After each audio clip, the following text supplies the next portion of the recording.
Tercera llamada y comenzamos.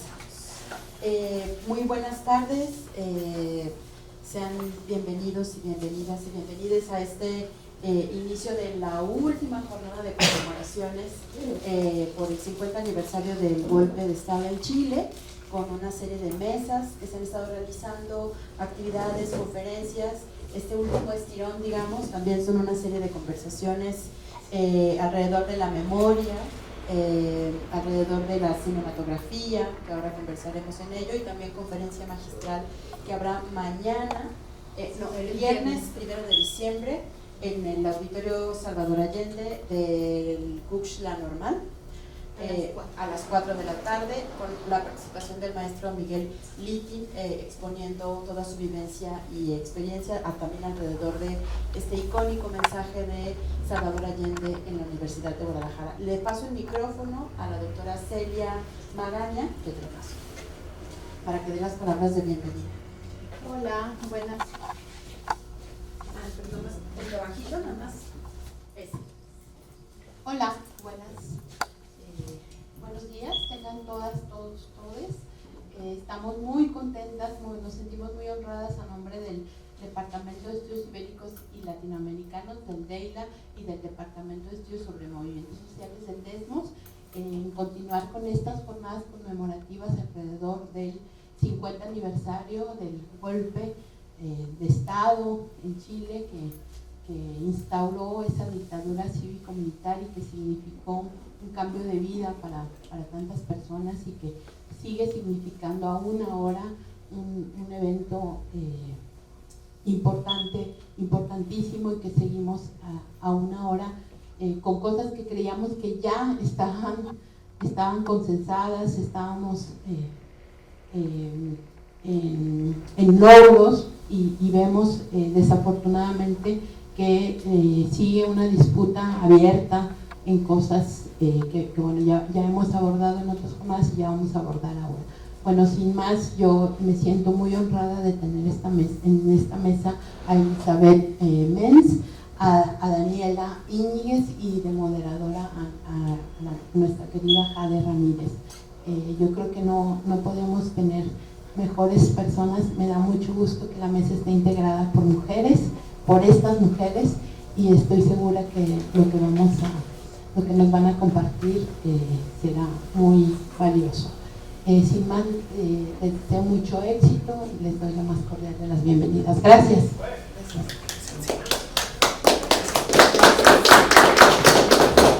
Gracias a ti, doctora Celia Magaña, jefa del Departamento de Estudios Ibéricos y Latinoamericanos del Centro Universitario de Ciencias Sociales y Humanidades de la Universidad de Guadalajara. Yo soy Jade Ramírez y voy a estar solamente pasando el micrófono y controlando los tiempos, y también para que se provoque la conversación hacia el frente, porque sin lugar a dudas hay un arroyo de reflexiones que compartir a la distancia de los acontecimientos que nos reúnen para reflexionar, para repensar, para seguirnos cuestionando la vida pública y política de Latinoamérica en estos momentos. Como ya decía la doctora Celia Magaña, pues estos no son temas históricos del olvido, ¿no?, sino siguen siendo la represión y las dictaduras y las amenazas de la derecha en nuestro hemisferio sigue siendo una amenaza constante aquí y ahora. Así que yo solo voy a presentar a las panelistas, a las participantes conversadoras, y controlar el tiempo, pero pues la pretensión sí es que podamos hacer rondas de preguntas y que esto se torne también en una conversación. Primero presento a Elizabeth Menz Guzmán, actriz, directora de arte y productora de cine en Chile. Formó parte del elenco de la película Prisioneros Desaparecidos, producida en 1979, un largometraje que narra en forma de diario cómo transcurre la vida durante 3 días en una casa de torturas, una casa clandestina de la dictadura chilena. Asimismo, fue productora del largometraje Ciénega en 1993, que obtuvo el premio a Mejor Película de Habla Hispana y Portuguesa en el Festival de Arcachon, Francia, en ese mismo año, en 1993. Hoy pues nos honra mucho contar con su presencia en este espacio para conocer la vivencia como profesional, pero desde luego como mujer involucrada en el devenir político de su país, este testimonio que siempre es importante tenerlo vívido, latente, reflexivo y constante, sobre cómo fue hacer televisión, medios, cine en Chile antes del golpe y después del golpe, con estos trabajos en particular, y desde luego también al lado del maestro Miguel Litin. Así que muy bienvenida. Le pasamos primero el micrófono a usted y después a Daniela Paulina Íñiguez Vargas, que también podré presentarla en su momento. Bienvenida.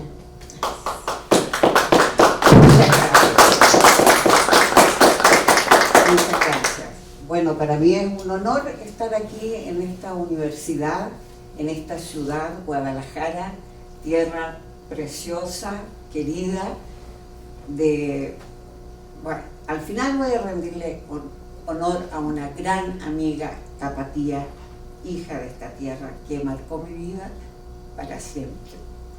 Y ahora a lo que nos convoca, el cine. Yo soy en realidad una modesta trabajadora del cine, fui para los jóvenes.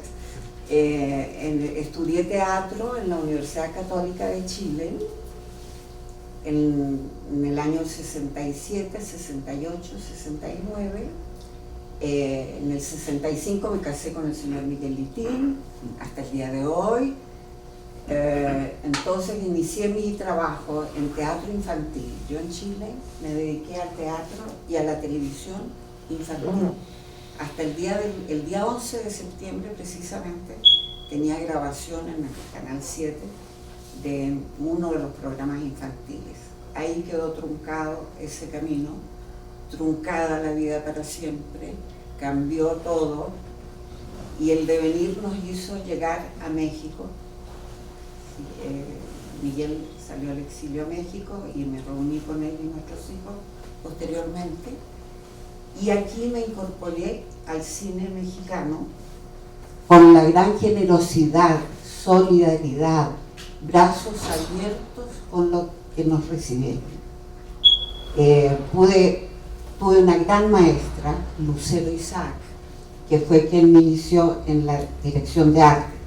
Cierta formación ya tenía porque las escuelas de teatro dan un ramo también sobre escenografía, vestuario, arte. Entonces había ahí una pequeña formación. Producción en Chile, le hice la producción a Miguel en su primer cortometraje, La Tierra Ajena. No nos casábamos todavía, éramos jovencitos.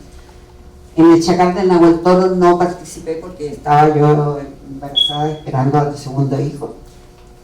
Y en La Tierra Prometida yo ya tenía mi agenda completa como la tía Eli en la televisión chilena y también estaba esperando en el 72 a mi tercera hija. Y ya vino después el golpe, al cual salí con 3 hijos, la mayor Cristina de 7 años, Miguel Joanis de 5 años y Catalina de 8 meses.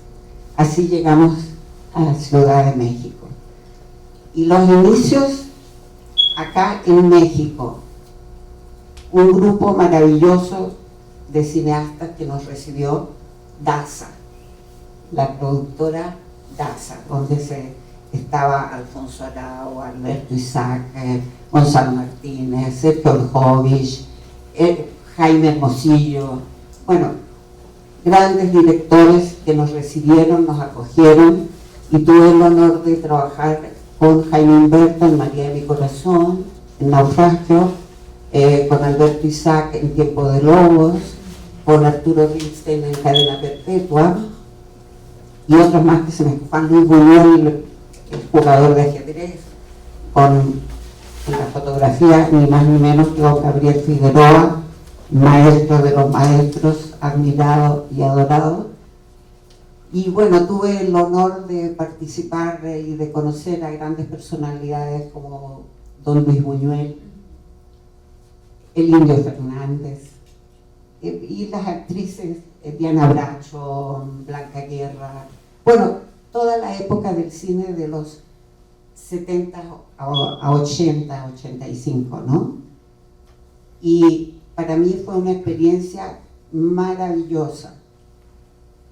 Descubrir lo que es la industria. Venía yo de un cine pequeñito, pobrecito, al que se hacía al amparo de las universidades en Chile, a la gran industria mexicana, impresionante, banco cinematográfico, distribuidora Pelimex, estudio Churubusco, centro de cortometrajes, o sea, una infraestructura magistral, impresionante, y que con la solidaridad, una vez lo remarco y siempre, de los cineastas mexicanos en general, pude participar, crecer como profesional y tener una experiencia humana extraordinaria, no solo con los directores, sino con todos los equipos técnicos, porque como directora de arte trabajas íntimamente con el director de fotografía, eso es fundamental, con la diseñadora de vestuario, con el escenógrafo, con el utilero.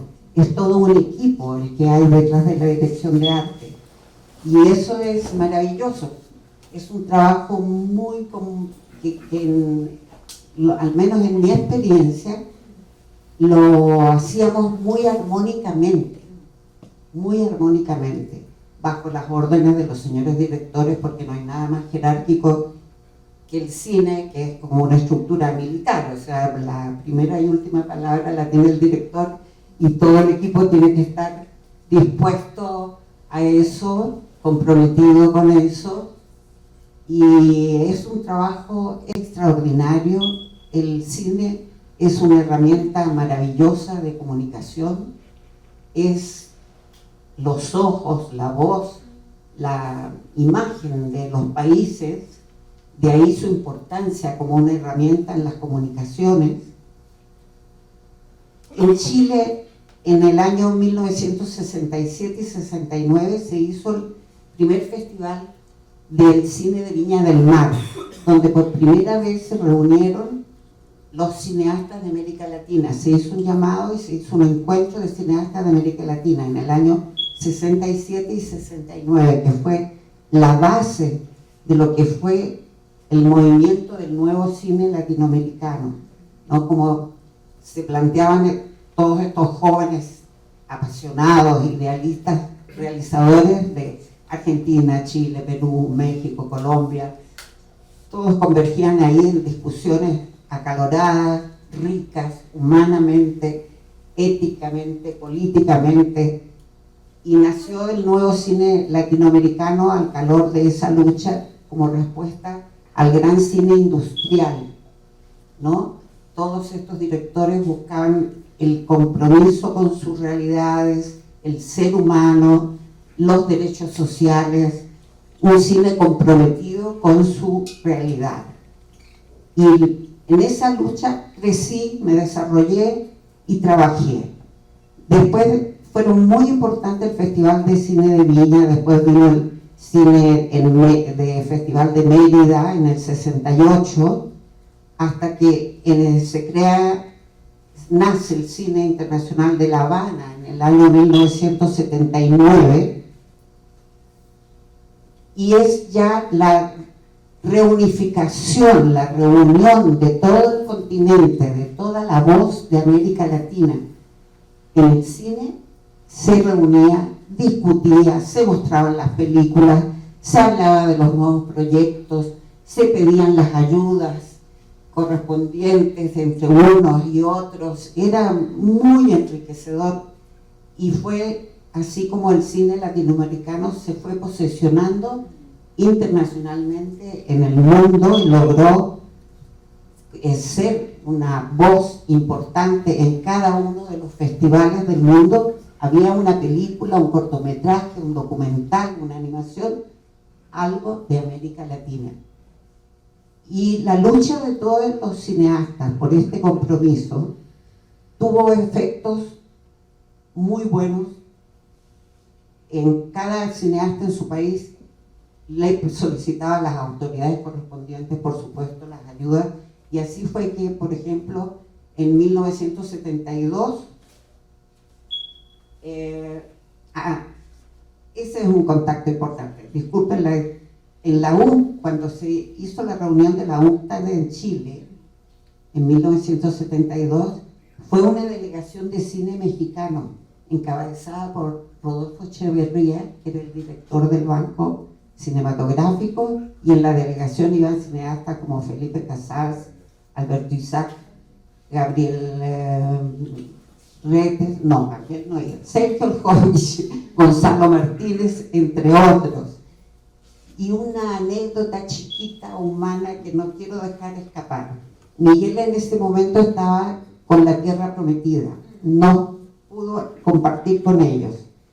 Y a mí me hizo llegar, a través de uno de los cineastas chilenos que había ido, una tarjeta personal de don Rodolfo Echeverría, con un saludo para Miguel, escrito atrás, que aunque no lo había podido conocer, le dejaba sus saludos, etc. Y yo guardé esa tarjeta, una cajita donde he hecho mis tesoros y allí guardé esa tarjeta. Y cuando Miguel estaba en la Embajada de México, y yo tenía que hacerle llegar ropa, me acordé que tenía ese vínculo con México. Me acordé que tenía esa tarjeta personal de Rodolfo Echeverría con el saludo y se la metí en la maleta. Sí, ahora me río, pero eran momentos tensos donde uno buscaba desesperadamente dónde mirar y dónde encontrar a los amigos. Ya Miguel se había conocido con Arturo Ripstein en Mérida, pero no tenía yo los datos de Arturo Ripstein. Lo que encontré fue la tarjeta de Rodolfo Echeverría y ahí se vino en la maleta con Miguel. Eso aparte. Bueno, de los festivales de Viña, pasamos al de La Habana, luego nace Guadalajara, fundamental en la producción, distribución, exhibición, ayuda para terminar los proyectos, puertas abiertas para los primeros cineastas. Realmente el Festival de Guadalajara fue a concretar, cimentar y promover todo eso, y es fantástico y maravilloso contar con eso hasta el día de hoy. También con Ibermedia fue muy importante como apoyo a la creación, producción, distribución, exhibición del cine. Esto se creó en una reunión de jefes de Estado en la isla Margarita en el año 97. Por supuesto que los jefes de Estado y mandatarios, no es que a ellos se les había ocurrido vamos a creer en Ibermedia, no, era el resultado de la lucha de cada cineasta en sus propios países, solicitándole a sus autoridades o representantes que cuando fueran a estos foros concretaran algo que protegiera la producción. Y así nació Ibermedia, fundamental también para la producción y distribución del cine latinoamericano. Por lo tanto, el cine es, sin duda, una herramienta importantísima tanto en la recuperación y construcción de lo audiovisual, en las estrategias y luchas, porque guardan la memoria, registran la memoria en cada país, en cada momento histórico. Por lo tanto, es una herramienta fundamental que hay que cuidar y saber utilizar también. El puente entre los cines y la experiencia cultural, social entre Chile y México, ¿qué les puedo decir? Nosotros desde que somos pequeñitos sabemos del cine mexicano porque históricamente en Chile se ha dado siempre. La música mexicana es conocida a través de su cine. Los ídolos como Pedro Infante, Jorge Negrete, María Félix, Cantinflas, Tintán, hasta el día de hoy en Chile son muy populares, son transversales generacionalmente. La música, ¿para qué les digo? O sea, la comida, bueno, toda la cultura mexicana, pintores, escritores, poetas, actores, canciones, todo se conoce mucho a través del cine. Ahora, bueno, estamos hablando específicamente del cine, pero con las herramientas que hay hoy en día se conoce todo, ¿verdad? Pero la raíz de ese puente, de esa química natural, de esa simpatía natural que tenemos entre México y Chile, nace gracias al cine mexicano. De ahí viene esa raíz profunda de conocimiento que tenemos de este país, ¿no? Y luego, es que les puedo contar tantas cosas. Las políticas culturales son fundamentales. El cine, la pregunta dice, ¿de qué manera el cine representa una oportunidad para visibilizar historias y fenómenos dentro de las sociedades latinoamericanas? Es el registro, el ojo del cineasta, que sepa ir donde están pasando las cosas importantes para el desarrollo sociocultural del país, registrarlo, guardar en la memoria, para que las nuevas generaciones las puedan conocer y además difundir aquellos principios por los que ha luchado el cine latinoamericano, que es hundirse en su aldea para ser universales, mostrar las realidades, poner al ser humano en el centro, sus necesidades, sus derechos. Y un fenómeno que no se puede dejar de nombrar es la aparición de este gran movimiento femenino en el cine. Grandes directoras que están participando en todos los festivales aquí mismo, en Maite Alberdi, por ejemplo, de Chile, ha ganado Ariel.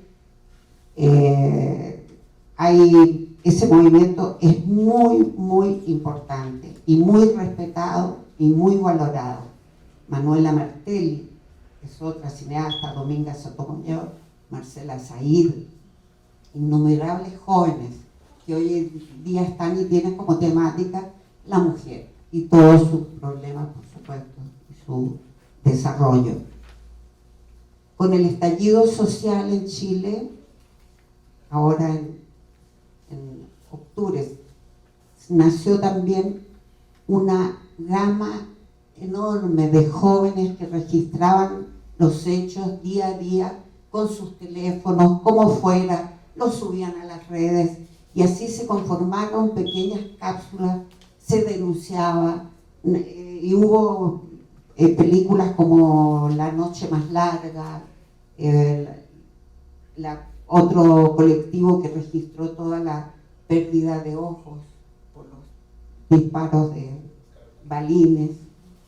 Hay un registro buenísimo de todo eso, y eso es cine, eso es la sensibilidad, es ver la realidad, registrarla, cuidarla, saberla proyectar, poner el ojo ahí donde está realmente lo humano, lo esencial, lo poético, y así vamos haciendo cultura. Y el cine, como les digo, es una herramienta maravillosa y bien utilizada.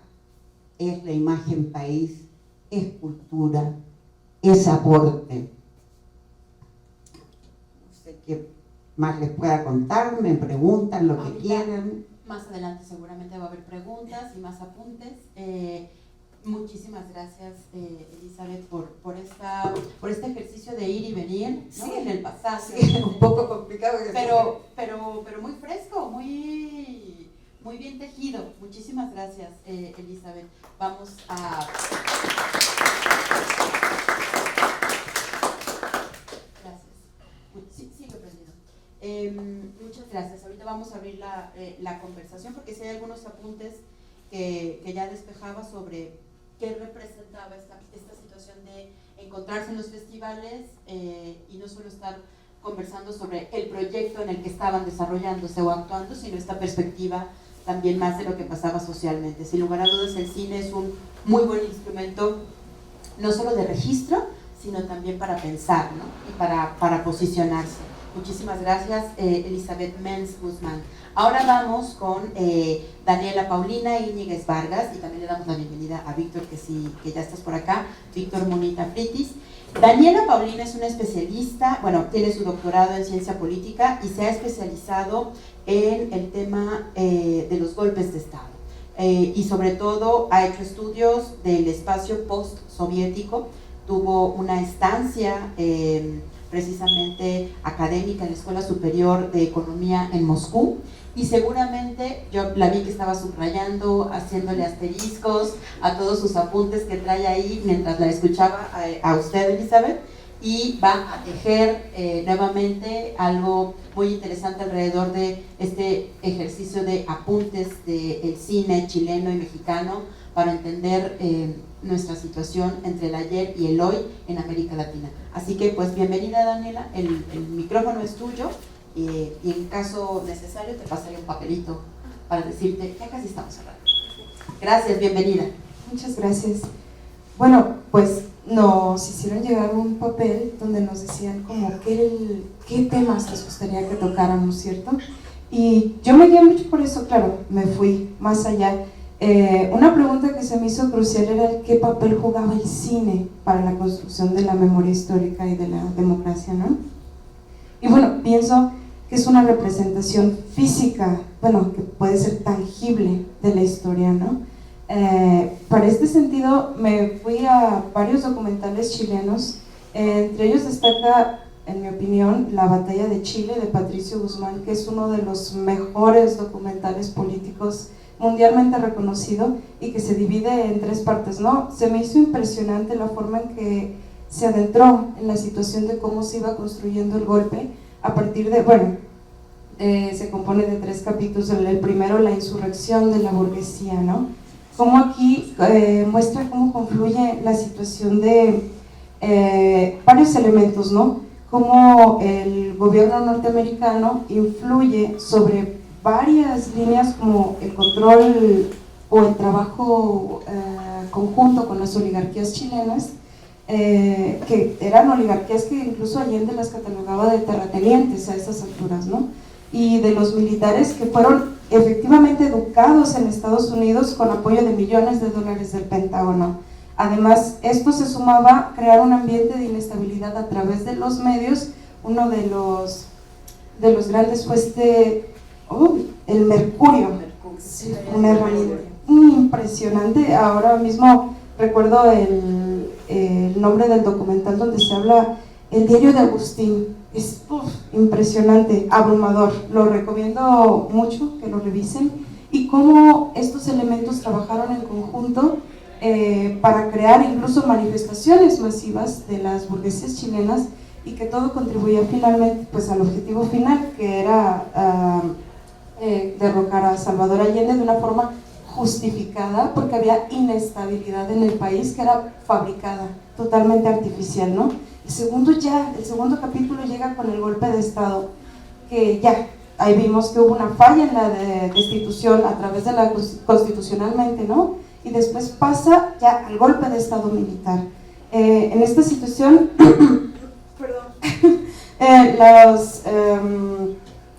aquí va detallando cómo se va armando ya más como la cuestión militar, concretamente cómo se fueron dividiendo las facciones de los militares en Chile, ¿no?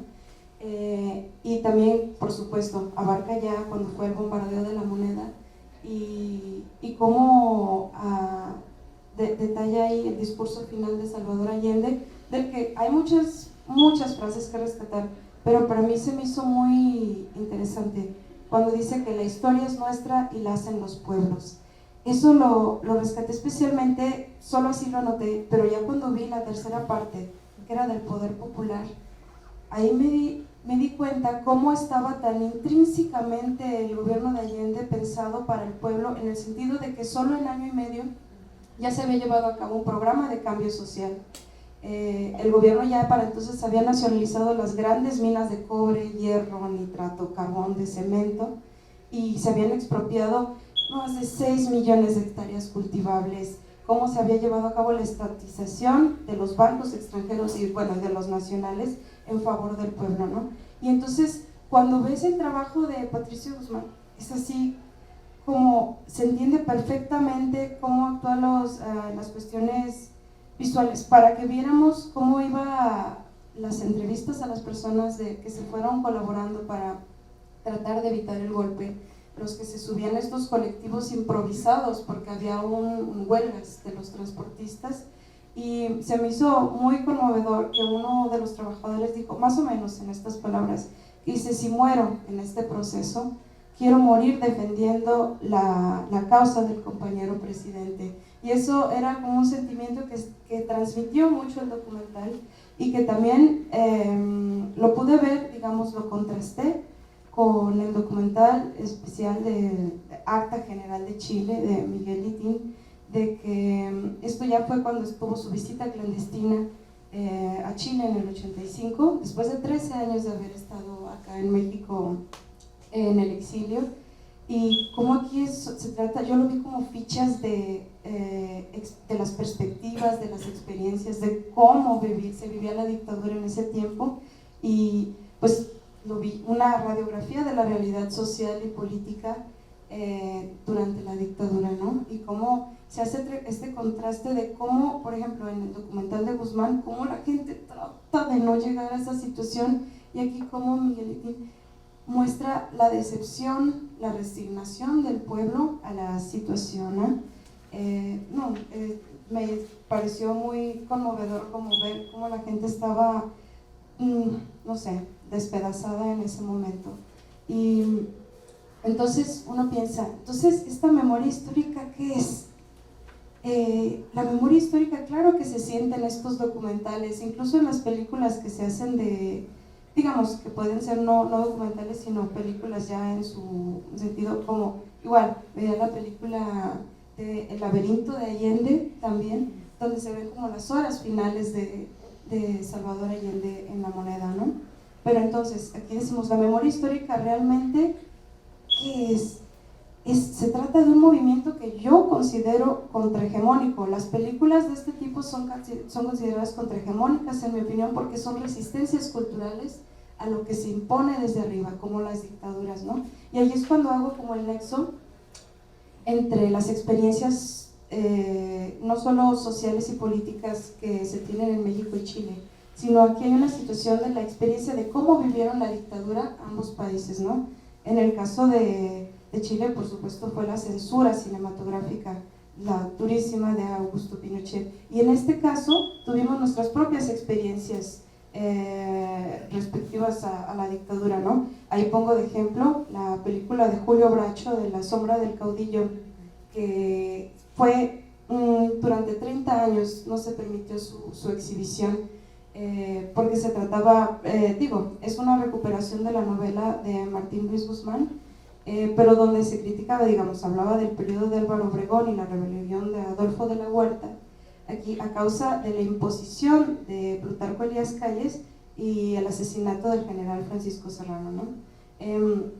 En esta situación, este reflejo de la realidad, le valió a Bracho de que él ni siquiera en vida pudo ver el estreno de su película, porque fue sometida a tal censura, ¿no? Se intentó, salió en el 60, se intentó, 10 años más tarde se solicitó su exhibición, no fue aprobada, y irónicamente se aprobó hasta que estuvo el gobierno de Salinas, es que estuvo en salas limitadas, pero este cine es limitado, ¿por qué?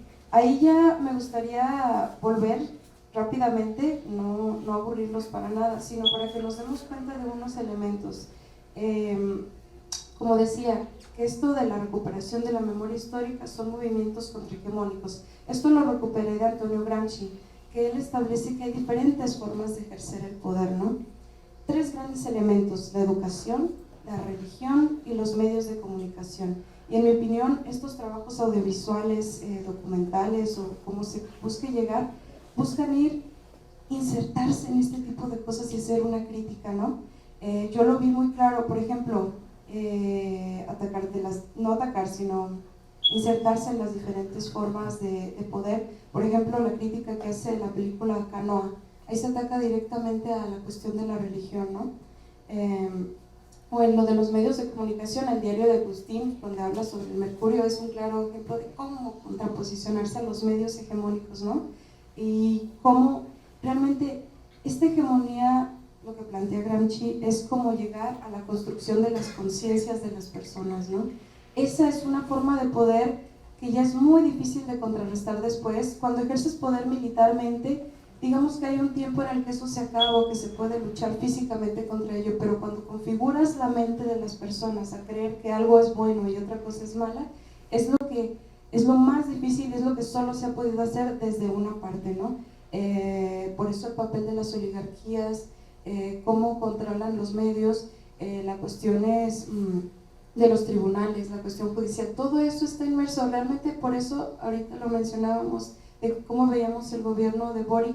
Realmente a Boric no se le ha permitido gobernar de la forma que él ha querido, y eso pasa con un montón de gobiernos. En Argentina, ¿qué está pasando finalmente? Que muchas veces, no voy a decir que los medios tergiversan la situación sí estaba mal en Argentina económicamente, pero hay realmente cosas que están detrás, que hacen que económicamente un país esté mal, que trabajan para que un país esté mal. Y es que hay diferentes fases de eso. Bloquear todo tipo de que los gobiernos puedan hacer las reformas económicas que buscan, entonces se imponen las oligarquías nacionales y las transnacionales para que no se lleve a cabo.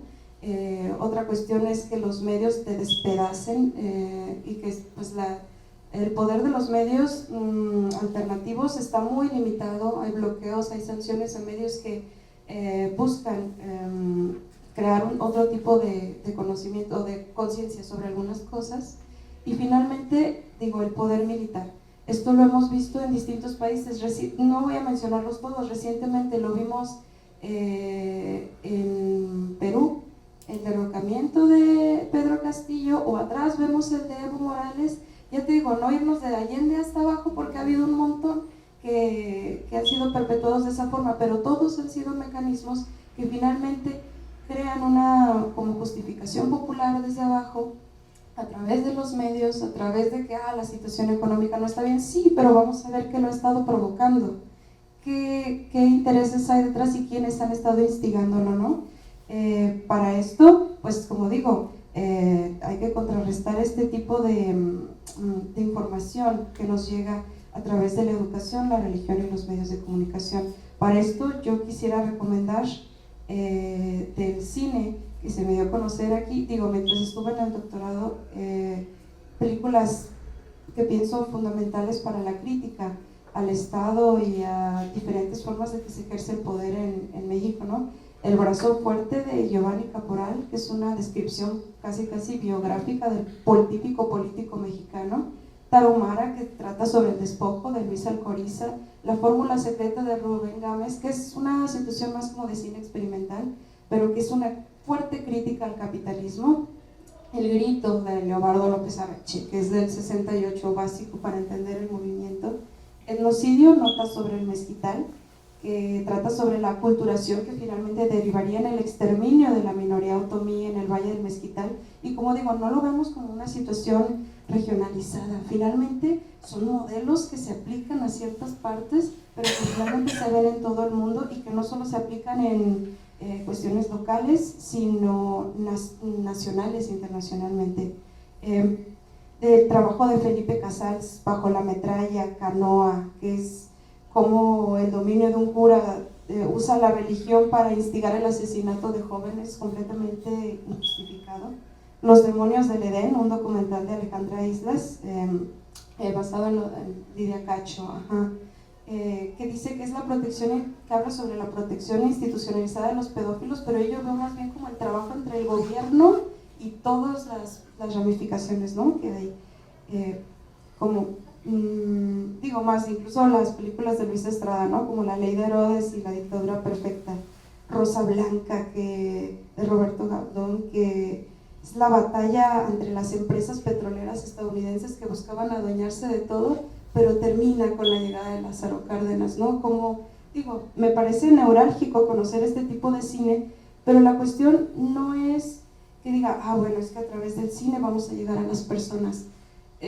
Yo lo veo porque uno dice, bueno, a través de la literatura es más complicado, pero yo lo veo de que este tipo de cine solo lo ven las personas que leen. Esa es una de las cuestiones también. Decimos, no es que no hay entrada para este tipo de cine, y no solo se debe a la censura, falta de promoción, falta de todo tipo de esas cosas, sino de que el interés, dicen, es que la falta de interés de las personas, no son cultas, qué sé yo, pero ese tipo de formación que uno tiene, es finalmente, volvemos a lo de la configuración de conciencias, todo viene de arriba, lo de arriba determina qué vemos acá. Entonces, a mí se me hace muy interesante, digamos, cómo si está todo en un círculo vicioso, porque a las mismas estructuras estatales, a las mismas, afirmo sistema capitalista de corte neoliberal, no le interesa que veamos este cine, porque habría movimientos de insurgencia muy recurrentes y muy fuertes y cada vez más conglomerados, con mayor cantidad de personas, ¿no? Pero bueno, ese sería como mi aporte por el momento. Muchas gracias. Gracias a ti. Gracias a ti, Daniela. Fíjate que tú me ganaste justo eso, ¿no? Sí, el cine, pues para la generación de conciencias, para no perder la memoria y también para la movilización. Quizá en una escala pequeñita, pero sí para la movilización, ¿no? Muchísimas gracias, Daniela. Ahora vamos a escuchar a Víctor Munita Frittis. Él es escritor y gestor cultural. Ha hecho teatro, circo, radio, completamente involucrado en el devenir de los medios de comunicación y la comunicación más allá de los medios, ¿no? Más allá de producirlos, sino pues ya, no sé si nos mezclarás un poco de la experiencia haciendo circo, pero que se entabla una comunicación también distinta para colocar una serie de posicionamientos. Bienvenido seas, el turno es tuyo para la palabra, y recordarles que después de Víctor haremos una ronda de preguntas, puntos de vista, contrapuntos y cosas que se hayan quedado en el tintero, porque aquí yo veo todavía cosas anotadas en esta bonita libreta. Muchas gracias, Víctor, adelante. Muchas gracias por esta invitación, gracias Celia, Jaime. Bueno, yo de formación soy historiador y bueno, resido ya en Guadalajara hace ya 2 años. Soy de Atacama, de Copiapó, y en este buscar información me encontré hace muchos años, hace 7 años, con una historia de que existe una escuela llamada Copiapó en Iztapalapa, en Ciudad de México. Esta escuela fue inaugurada por el presidente Salvador Allende, el presidente Luis Echeverría y David Alfaro Siqueiros. Y eso me hizo venir a México, porque en Copiapó y en México esa historia estaba bien contada. En Copiapó nadie sabía eso. Y esa escuela es un homenaje a los mineros de Copiapó que donaron dinero a Benito Juárez para luchar contra Francia, contra la invasión. Mineros que era Pedro León Gallo, el señor que hizo la Revolución Constituyente en 1859 en Chile. Eran poetas, yo también soy poeta e investigador. Entonces, cuando me encontré con esta historia, dije, vendo todo lo que tengo, pido permiso en la universidad donde trabajaba y me vine a México. Arriesgué todo por esta historia que apareció en este libro que bueno, Jaime y Cele tienen, que va a ser republicado el próximo año, y me encontré con esta historia maravillosa y empecé a encontrar otros datos de la historia. Y me encontré, por ejemplo, el primer dato de conexión de Chile y México es 1605, cuando aparece en la Marina Mexicana solamente el dato de que un barco del virreinato español va hacia Chile y lleva una especie de misión cultural también. Lleva soldados para luchar contra el pueblo mapuche, que estaba en guerra con los españoles. Y este barco llega allá, pero no hay datos que regresen. Y ese primer dato a mí me parece fascinante, porque en 1821 Lord Cochrane, chileno, manda también un barco, viene para acá, para el proceso de independencia mexicano, y el barco llega tarde porque venían con soldados con con mucha hambre, con muchas ganas de beber, y se iban parando en las costas del Pacífico. Y entonces estos soldados llegan tarde y les dicen, mira, lo que pueden hacer ustedes ya no es combatir, sino que informar. Entonces este barco se transforma en una especie de, yo siempre digo, el Twitter de la época, a informar por todo el Pacífico sobre lo que estaba ocurriendo en la zona central. Y los soldados se quedan a vivir en Guerrero. Y se forma la primera mezcla cultural entre Chile y México ahí, que es la música y el baile, la chilena, que es un baile y una música típica de acá, y es a través de la cueca chilena y los bailes mexicanos que se mezcla, y esto se genera en 1821. Luego, en el año 48, con el siglo XIX, comienza también los mineros de Atacama, en distintos lugares del norte, trabajaban la plata del mineral de Chañarcillo, y se encuentran después con la fiebre del oro en California, pero se dan cuenta que no son los mismos procesos, y se devuelven, y se van quedando en Baja California y en Guerrero.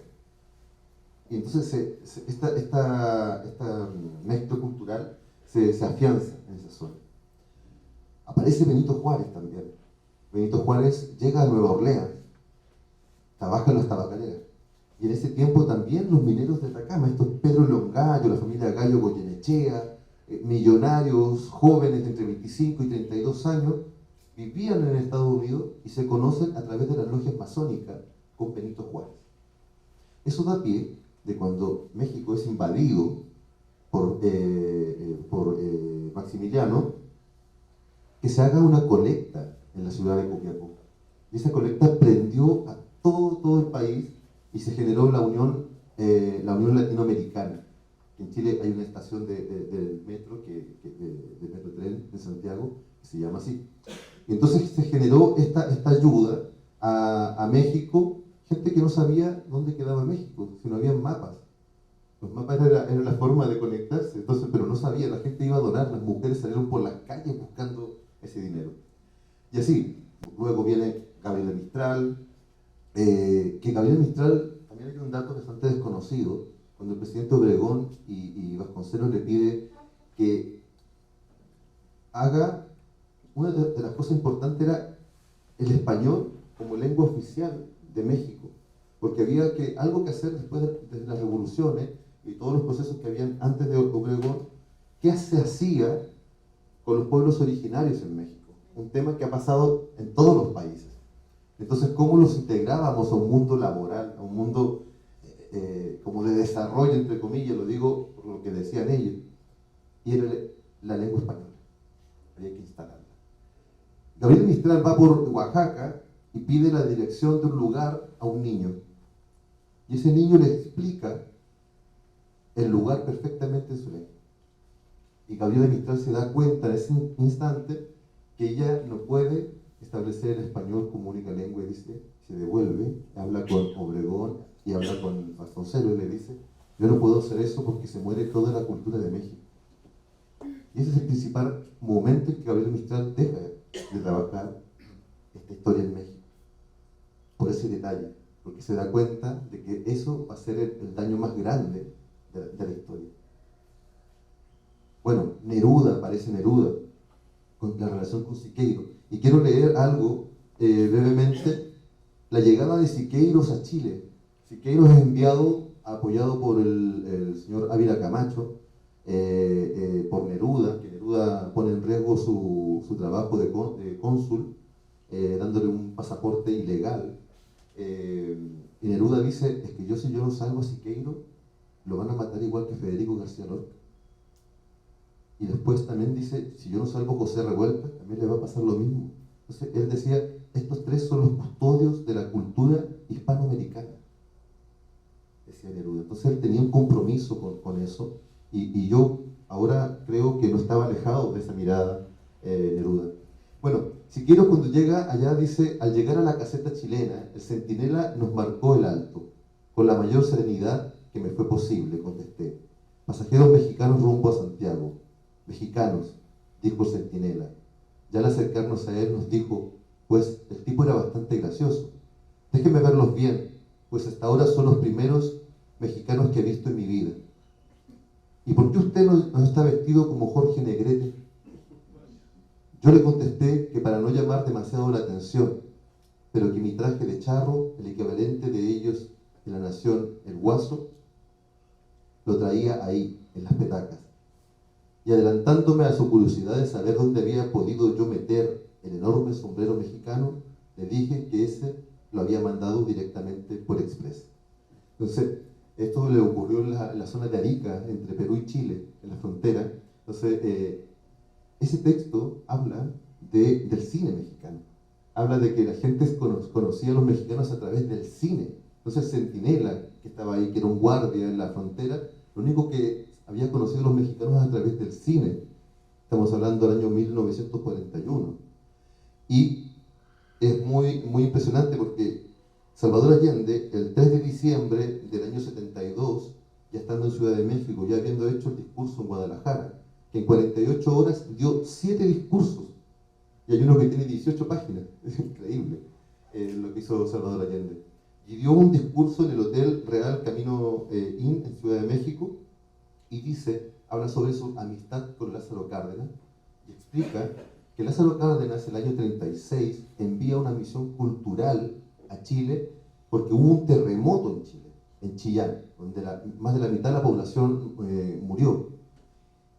Y envía una misión cultural, aparte de soldados, y esta misión cultural es muy especial, porque lleva parte del cine mexicano, lleva músicos, lleva comida, y para cómo se hizo los músicos para poder difundir la música mexicana, a través de las radios campesinas. Y la música mexicana en la década del 40 comenzó a tomar una fuerza que hoy día tenemos 23 festivales de música mexicana en Chile. 23. O sea, es una cosa impresionante. Y eso se generó por esta misión cultural, esta mirada porque Lázaro Cárdenas dice, los chilenos deben estar muy tristes con este hecho de este terremoto. Entonces va y les envía esta misión cultural. Bueno, vienen un montón de otras situaciones con Revuelta, con Silvestre Revuelta, Neruda, y así. Cuando se inaugura la escuela Copiapó, que es el tema que les comentaba, México dice, ¿qué vamos a hacer para llevarle algo a Copiapó? A esta ciudad que es en medio del desierto, no más de 100.000 habitantes en ese entonces. Y le envía un busto de Benito Juárez. Ese busto llega en agosto de 1973 y está siendo instalado por el señor Francisco Osandón, que era un escultor, y haciendo el monolito en el mismo lugar donde se hizo la colecta. Le toca que llega el golpe militar y tiene que esconder el busto de Benito Juárez, y lo esconde durante 10 años en el desierto de Atacama. Estuvo enterrado el busto hasta que la masonería lo saca del lugar y lo guarda en la Biblioteca Masónica de Atacama. Y ahí está el busto de Benito Juárez hoy día, y está la idea de volver a instalarlo en el lugar, porque en ese lugar donde debería estar Benito Juárez está el busto de un soldado joven que la dictadura toma y hace como referencia de que es el joven soldado patriota que debe dar la vida por todos. Y ponen el busto de Ignacio Carrera Pinto, que era un soldado del siglo XIX. Ese busto se entrega también en Chacarillas, que es un lugar donde se juntaron a grandes artistas de Chile para que fueran pro Pinochet, pro dictadura. Se les entregaba una estatuilla de este soldado, y este monumento hoy día está por todo Chile. Hay más de 200, ahí están los datos ahí en el informe de Monumentos Nacionales de Chile. Están en los regimientos, están en las plazas, y el que está ahí hoy día en el lugar donde debería estar Benito Juárez es uno de estos. Bueno, David Alfaro Siqueiros impacta tanto con la dictadura, y le llega la información acá de que muere Víctor Jara. Víctor Jara había venido a México en 71, grabó 2 discos acá, y se da cuenta del impacto sin conocerlo. David Alfaro Siqueiros pinta su último mural, un homenaje a la ciudad de Copiapó. y lo pinta en la escuela de Iztapalapa, lo pinta en 72 horas. Está en el diario El Excelsior de la época, lo inauguran el día 2 de diciembre del año 72 y dice, conozco perfectamente Copiapó porque estuve ahí. ¿Qué pasó? Que Siqueiros se arrancó de la policía en Chillán y se fue hasta Copiapó, o sea, recorrió casi 1000 kilómetros, solo. O sea, una locura lo que hizo. Ese dato no estaba claro, pero estaba en el periódico.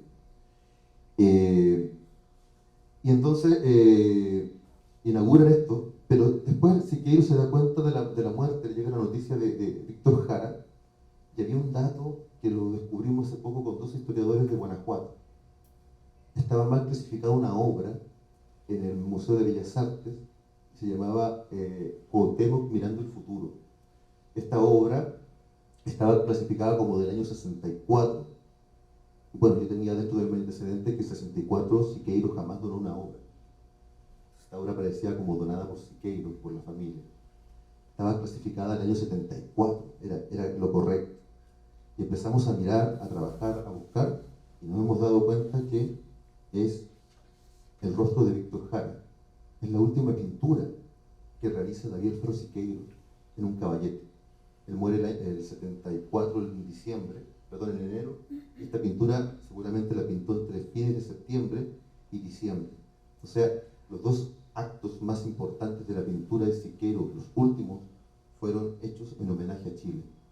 Entonces, hay una cantidad de otros datos que me he encontrado, como la música popular, como por ejemplo el primer disco de oro de un extranjero en México es de un chileno, Salo Reyes, cantante muy popular en Chile.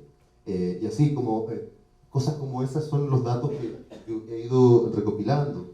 El escritor costumbrista más importante del siglo XIX en Chile, amigo de Andrés Bello, director de la Universidad de Chile del área de letras, José Joaquín Vallejo Cotabeche, su bisabuelo es el primer mexicano que llega al norte de Chile. Entonces también ese tipo de relaciones que se van generando entre Chile y México son maravillosas. Y eso, un poco que quería como contextualizar el tema histórico. Súper, gracias. Y eso que el tema, que el tiempo nos va comiendo la conversación en este espacio, pero sin lugar a dudas hay un montón de más datos que refuerzan estos lazos que se tienen entre México y Chile por el arte, por la creación, por el exilio y por las luchas compartidas. Muchísimas gracias, Víctor, también por tu participación. Elizabeth, ¿usted quisiera anotar algo de lo que escuchó de Daniela, de Víctor? Algunos apuntes antes de pasar el micrófono para preguntas y opiniones. Me parece extraordinario. Gracias. Me parece extraordinario el análisis de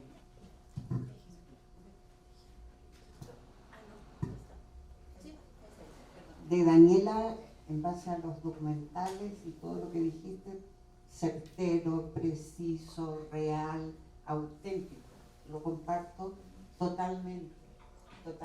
Y de ahí, como insisto, el cine es una herramienta muy importante que se puede usar maravillosamente y dar testimonio de los hechos, porque una imagen es indesmentible, no resiste análisis. La palabra todavía pueden manejarla, pero ante una imagen, de verdad, es difícil discutirla, es categórico. De ahí la importancia de tus análisis, que los comparto absolutamente, y me llama la atención el profundo interés, ¿no?, que tuviste en buscar toda esa información, y más por la que veo. Pero muy, muy real. Sin duda, los documentales son de Patricio Guzmán fundamentales para entender el proceso antes del golpe y también después del golpe, como con El País Imaginario, El Botón de Nácar, que son post-golpe y hablan del Chile actual. Y bueno, los relatos maravillosos del norte, sorprendida, estoy totalmente sorprendida. Esas son las historias maravillosas. Ahí hay una película con lo del busto es para hacer una película, un cortometraje. Ahí están las historias, porque están en un libro, pero también se pueden traducir a imagen. Fascinante todo el vínculo de México con Chile, de verdad. Podríamos hablar horas y horas desde distintos ámbitos del cine, la música, la pintura, la poesía, la literatura. Sería interminable. Totalmente de acuerdo y gracias por toda la información. Gracias. Justo, y también un poco como, justo también pues manteniendo la esperanza, ¿no? Daniela, me hacías recordar que sí, efectivamente no se ven en una gran escala estas piezas de cine, cortometrajes, documentales, largometrajes, ficción y no ficción, masivamente, pero me hiciste pensar en todos los campamentos, en todos los plantones donde yo he estado chambeando como periodista, en esas horas muertas, en esos momentos de tensión donde no sabe qué va a pasar, el cine y el documental ocupan la reflexión, ¿no? Y ahí se contrastan los movimientos y se refuerza el por qué se está ahí, se fortalece el no o el sí, y digo que siguen siendo instrumentos también como metodológicos para sostener un movimiento o una lucha, ¿no? Y sí se ven todos estos cines, todas estas producciones cinematográficas se ven, y además llegan a ese otro público para los que están pensados, ¿no? Pero que no los tienen al alcance. Yo tengo una provocación que también me surgió de escucharles una provocación, pero quisiera también preguntar si hay una pregunta o apunte. Adelante, hacemos una ronda para que la comenten y luego les lanzo la mía, porque además está muy fresca, justo se acaba de mencionar en la Feria Internacional del Libro. Adelante, si nos das tu nombre, sí, si quieres identificarte. Bueno, soy Oscar López, del Departamento de Estudios sobre Movimientos Sociales.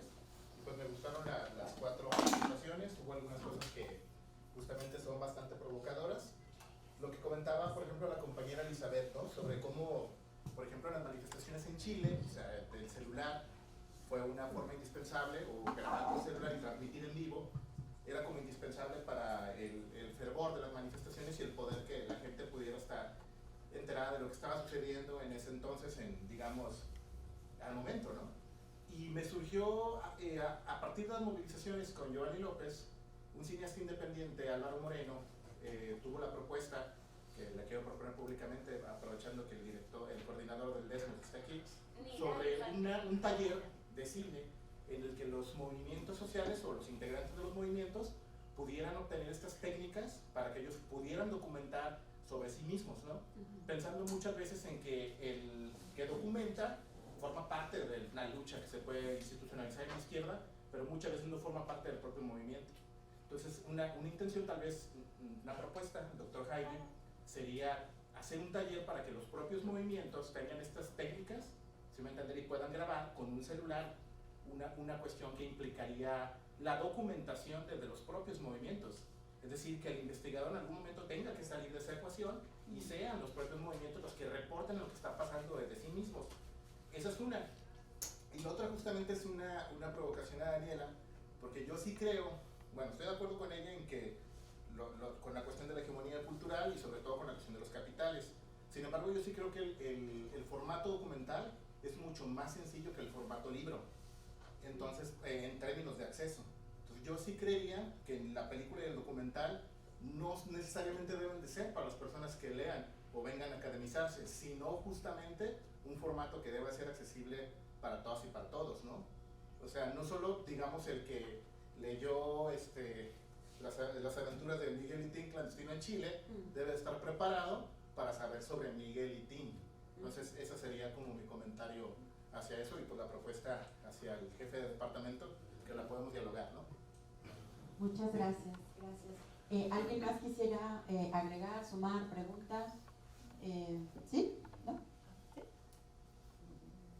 Bueno, sí. Ah, bueno, acá y Bueno, luego sí. de este lado. Gracias.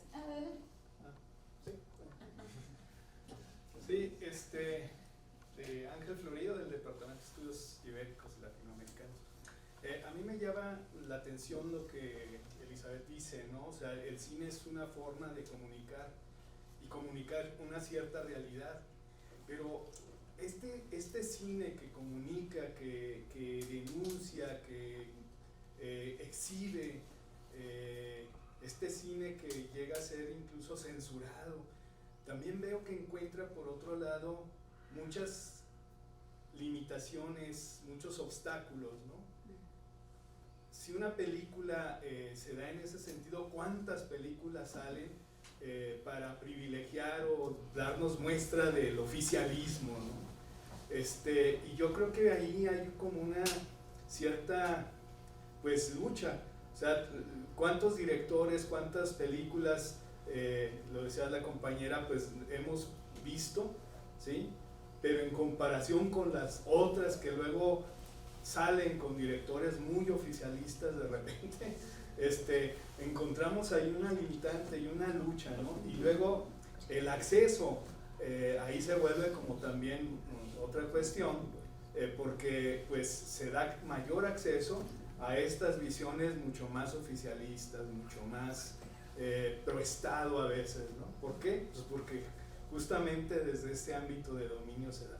Y quizá este otro cine queda más, como decías, en este ámbito mucho más académico, ¿no? Y creo que ahí, pues más bien es ver cómo esas experiencias ante estas limitaciones tienen que sortear, o cómo las han sorteado los directores, ¿no? Los productores. Ha sido una lucha permanente.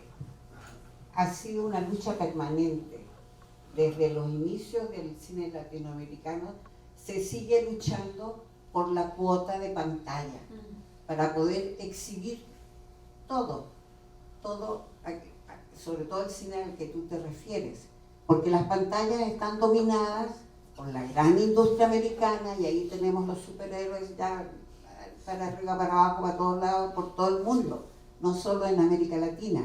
Y la recuperación de las pantallas ha sido, como te decía, una lucha permanente.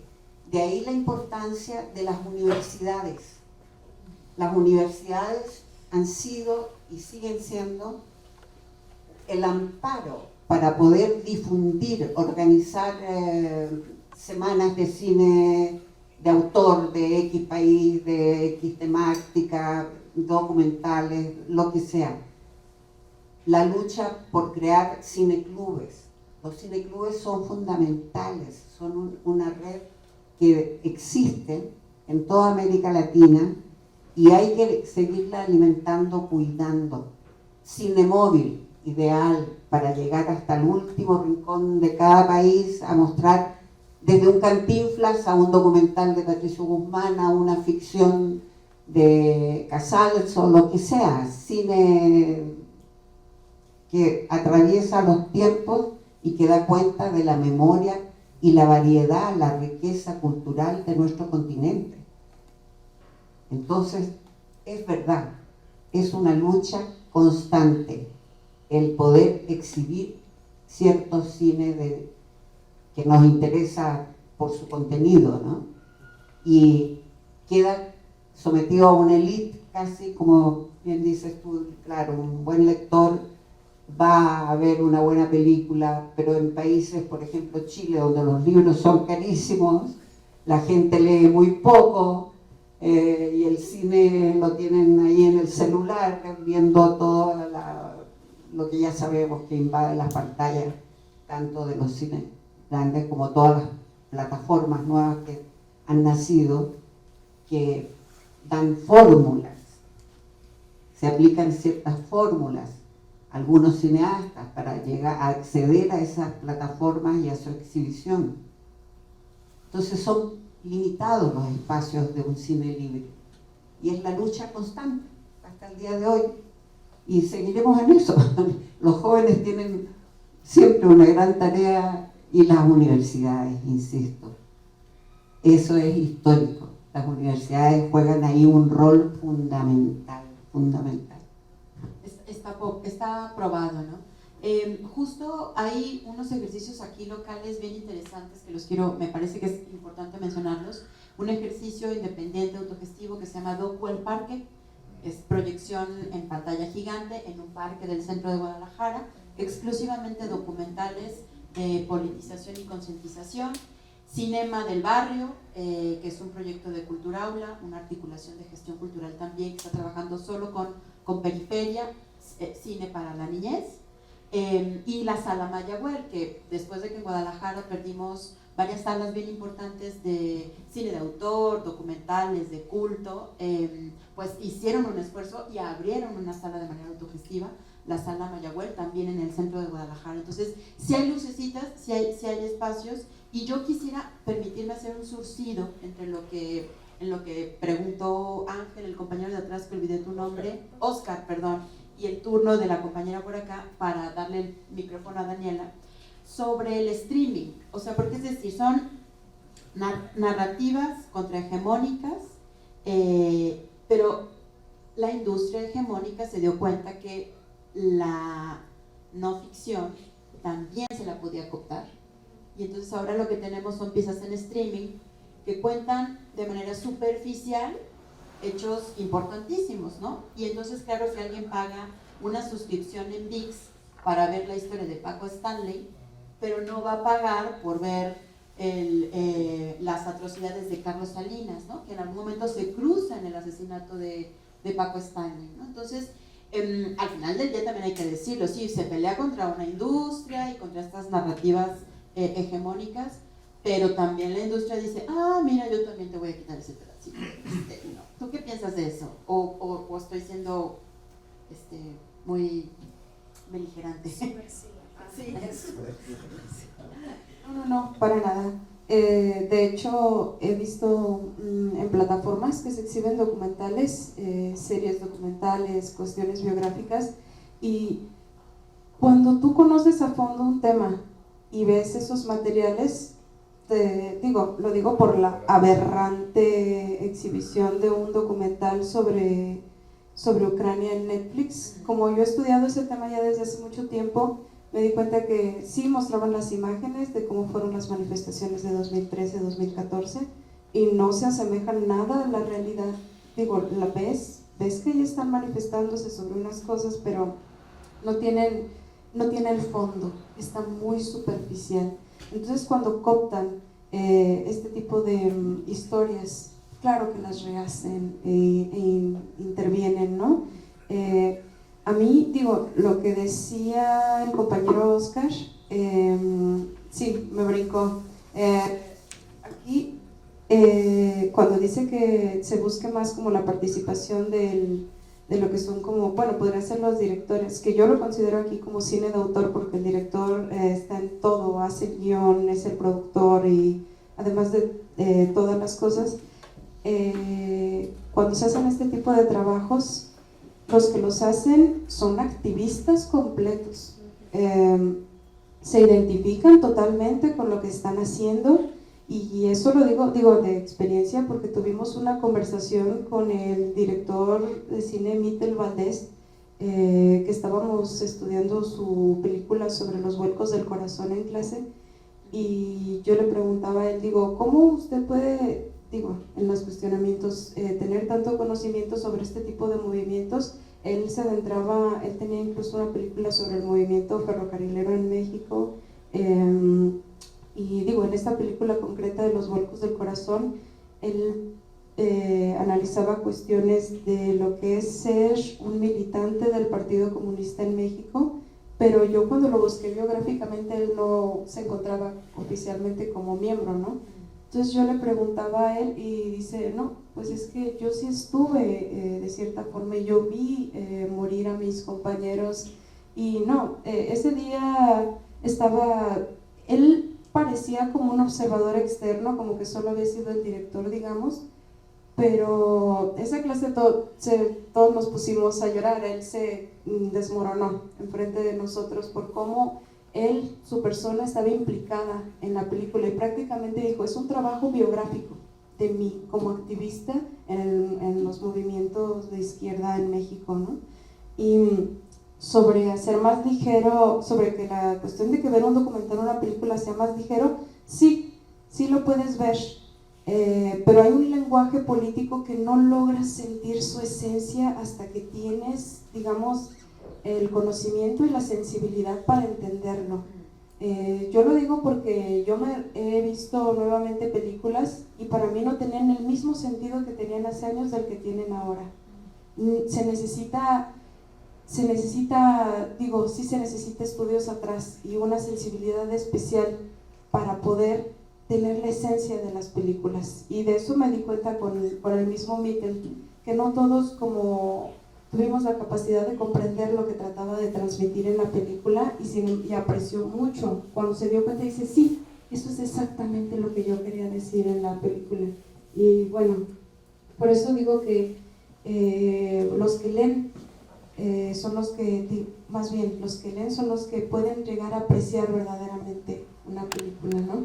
No porque no pueda verla cualquiera, porque si la ves a primeras, si dices, sí, me gusta, entiendo lo que Allende quería transmitir, el trabajo, pero hasta que estás verdaderamente informado es cuando entiendes y llegas a un momento en que, incluso, digo, cuando escuché a ese trabajador que decía que yo daría mi vida por el compañero Allende, no, a mí me conmovió mucho, pero eso ya lo logras entender por todo el trabajo que hicieron detrás, ¿no?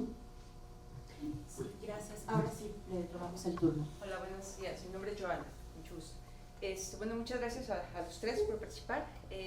Escuchándolo a los tres, me hacen pensar en una cuestión, que tenemos verdaderamente una crisis cultural en la actualidad, ¿no? Primeramente entendamos que yo no estoy en desacuerdo con lo que mencionaba Oscar, pero tampoco con lo de Dani. Por ejemplo, vamos a entender que cuando surge una cultura que se empieza a hacer o apropiar desde un concepto para el pueblo o para la gente, que es incluso lo que comentaba el compañero, cuando llega Siqueiros, cuando está Siqueiros en México, Siqueiros también en Chile, y lo mismo hizo Siqueiros cuando viene de Ciudad de México o Guadalajara, ¿sí? Entonces, esta cultura que se empieza a hacer para el pueblo surge precisamente por la falta de educación que había en el pueblo. Es una cultura que es totalmente visual, que ahí viene la importancia de la imagen, que vamos, el cine, la pintura, se clava en la imagen, en lo visual. Es verdad que no podemos entender el discurso oral o no podemos saber las emociones, que no es lo mismo decir un auxilio que ver a una imagen de una persona gritando, de acuerdo por la emoción. Sin embargo, es entendible, es un discurso figural que trae el realismo socialista, tanto en el cine como en el muralismo, y que también se va a transmitir más adelante en la literatura, como lo comentaba el compañero. Entonces, por ejemplo, desde esa perspectiva, si nos damos cuenta, la evolución o la manipulación y apropiación de lo que vienen siendo los sistemas neoliberalistas o del liberalismo sobre la cultura ha sido demasiado. Los discursos que hoy se manejaban a través, desde conceptos como revolución, desde conceptos como hegemonía, ahora son apropiados y reaplicados por el mismo capitalismo, produciendo tipo de series así, tipo de cultura de arte plástica de la misma índole y literatura de la misma índole. Nosotros, y también hay una ausencia muy fuerte del arte latinoamericano, porque esa es una realidad. Yo soy muralista, aparte de directora en ciencias sociales, yo soy muralista. Entonces, hay una ausencia muy fuerte. ¿En qué sentido? En que hemos vuelto a algo que, por ejemplo, particularmente en México, se rompió en 1920, que es esa réplica de discursos consumidos por parte de España, por parte de Francia, y empezamos a tener una identidad latinoamericana. Nuevamente, la responsabilidad del artista ha perdido ese enfoque crítico y lo que hemos hecho es replicar otra vez discursos de Alemania, discursos de Irlanda, que no aplican en el contexto latinoamericano. Y el contexto latinoamericano, hemos estado permitiendo que ese vacío cultural esté inundando a las nuevas generaciones. La lucha no es solo de las generaciones, es de los responsables que estamos al frente de la cultura. Y eso es algo que nosotros tenemos que asumir, porque la verdad es que yo he escuchado en muchas conferencias que es bien genial dejarle la responsabilidad a las generaciones, ¿no? Y hay que se la avienten las generaciones y que lo retomen las generaciones. Y los que estamos al frente de la cultura, ¿qué responsabilidad social o crítica tenemos? Cuando seguimos idolatrando ese concepto de la musa o de el idealismo de lo que construimos y se nos olvida verdaderamente el origen. Y sobre todo entender que la cultura es eso, es tener lo que viene siendo una crítica social. Y sobre todo, la cultura tiene una función, y la función no es entretener. La función es revelar o proyectar una cuestión de la realidad social que tenemos encaminada. Desde la literatura, desde la pintura, desde el cine, hasta cualquier manifestación audiovisual, visual o escrita que podamos tener, ¿no? Entonces sí sería muy interesante abordar eso, o sea, cuál es la responsabilidad del creador, no tanto de la bolita que le vamos a dejar a las juventudes, porque si lo vamos a hacer así, pues qué feo futuro, la verdad, ¿no? Qué feo futuro. Tendremos que pensar en esa parte. Gracias. Muchas gracias. Muchas gracias. Pues totalmente de acuerdo con el punto. ¿Alguien quisiera redondear esta parte? ¿No? ¿Sí? Adelante. Pensaba, mientras estaba diciendo, pensaba en el tema que hoy tenemos la FIL acá, este evento tan importante para Latinoamérica y que nosotros como escritores nos encanta venir y estar. Y ayer en conversaciones con algunos políticos de mi país y de otros lugares, les planteaba justamente que tenían que hablaba de las misiones culturales, estas misiones que eran productos del Estado que hacía Lázaro Cárdenas, por ejemplo, de enviar un barco con músicos, con artistas para que vayan, no sé, y le hacía la comparación entre que la misión cultural es como un proceso, o sea, algo que tiene que quedar, algo que tiene que permear, pero en cambio hoy día tenemos los stands de cada país y pasan a ser asuntos eventuales. Solamente es que venga una delegación, se presente, lea una parte de su libro, porque la editorial se lo pide, y nada más, y el Estado funciona como un productor de eventos. Ya esa misión cultural es llevada casi a esta sensación de que es el evento por el evento y nada más, y tiene que salir la noticia y repercutir en las cifras de los estados, de un gobierno, y lo digo de todos los gobiernos, pasa en todos los lugares, pero ya no tiene esa misión de quedar como algo importante para eternamente. Es algo que ocurre si es que alguien se encuentra con otro y algo ocurre entre ellos, pero ya esa mirada no está. Hoy día es la respuesta de que el evento es como la imagen que tú decías del cine actual, de que se representa en lo que la gente necesita comprar, esa cosa rápida, necesaria, aparentemente necesaria. Creo que un poco, no sé, también pensaba en la respuesta que dabas de cuando uno ve algo, una película, un documental, y ya no es lo mismo cuando tú lo comienzas a leer también. Por ejemplo, me pasó con el documental de Carlos Salinas de Gortari, que está en Netflix, y habla de la muerte del candidato presidencial Colosio. En ese documental, cuando uno lo ve como un documental más, no logra comprender mucho de lo que está ocurriendo. Pero hay una lectura detrás que se hace en ese documental que es bien importante, porque justamente se estaba hablando el año anterior a que salió ese documental sobre la muerte de Colosio y la posible investigación que hace el expresidente Carlos Salinas. Dice: voy a hacer un documental, y declara públicamente al mundo su relación con Colosio. O sea, ya no tiene que ir a un tribunal, ya no tiene que dar ninguna explicación a la justicia. Hay un proceso detrás importante que dice: aquí está mi verdad. Y el documental se dice así: mi verdad. Y es impresionante que cuando uno comienza a comprender otro tipo de cosas a través de las lecturas, se genera ese tipo de entendimiento más profundo de lo que hay en aquellas cosas. Cosa que Siqueiro entendió, pero cuando él sale de la cárcel en 64 y se integra a los gobiernos del 68, Siqueiro entendió todo por un comentario de Poniatowska, que le dice: a ver, tú estás en la cárcel porque hablas mucho. Le dice. Entonces ahora dedícate a pintar, habla la pintura, pero métete al gobierno y pinta, deja registro de lo que piensas en las pinturas. Y Siqueiro así lo hace. Y ese entendimiento del artista de no decir las responsabilidades son de los demás, sino que yo me meto en el sistema y dejo ahí el mensaje que quiero dejar. Un poco, no sé si respondo a eso. Muchas gracias, Víctor. Pues realmente ya es la 1:34 y si no hay otro pregunta, otro apunte, quisiera preguntarles a ustedes si quieren hacer un rematito final, alguna última recomendación que no quieren que se nos quede fuera de esta conversación. ¿Ese es el momento? Muchas gracias una vez más por este espacio, por haber podido compartir con estas nuevas generaciones aquí en esta importante universidad. Gracias a usted y gracias a quienes se dieron cita para conversar alrededor de estos apuntes desde el cine chileno y mexicano para la memoria, para la comprensión del ayer y del hoy. Es el inicio de la última tanda de actividades, ¿no? Que se tienen. Todavía hay un panel más, si no me equivoco, la conferencia de mañana. Ahí está la información en las redes sociales del DEILA. Pues, el viernes. El viernes. Yo siento que hoy es jueves, pero no es cierto. Hoy es jueves. El viernes a las 4 de la tarde en el Auditorio Salvador Allende. En el Salvador Allende. Ahí estaremos. Ahí tenemos otra cita. Muchísimas gracias por la conversación, por los apuntes y bueno, pues también por la invitación para moderar este momento. Muchas gracias.